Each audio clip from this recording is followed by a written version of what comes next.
If you want to teach a black girl how to find herself, tell her that her words are a gateway to the home she discovered in the fire she let roam in her belly.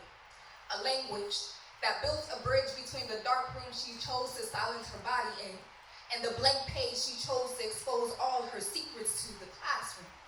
Was the first time I learned that stories were a conversation the author had between herself. A dialogue made up of imagery and metaphors she used to make sense of her own world. My teacher noticed the gift of writing in me.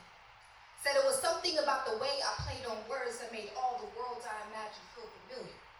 This was the first time I accepted language as a gift, a dialogue that allowed me to continue the writer I was becoming, to use poetry as a way to get to know the parts of me I had yet to transcribe. I started writing to find myself.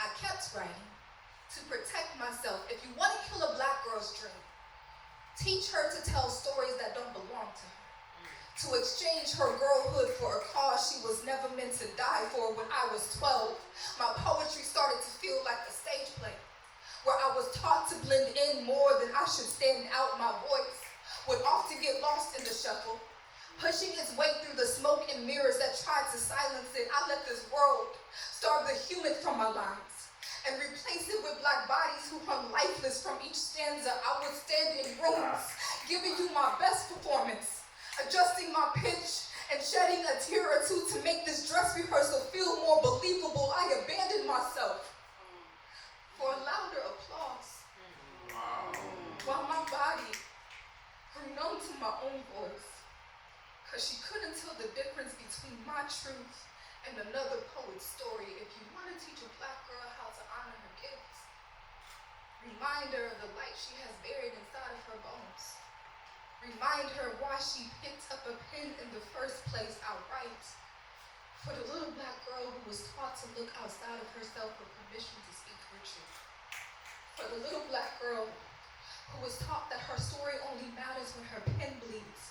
For black bodies who hug cement sidewalks more than their bedroom floors. And before this stage, and these lights, and this mic, I would write for myself.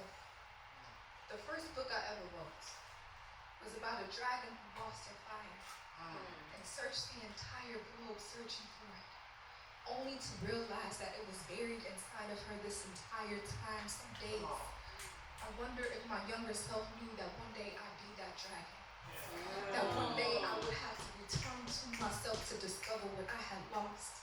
A voice with a purpose I had yet to acknowledge. Thank you.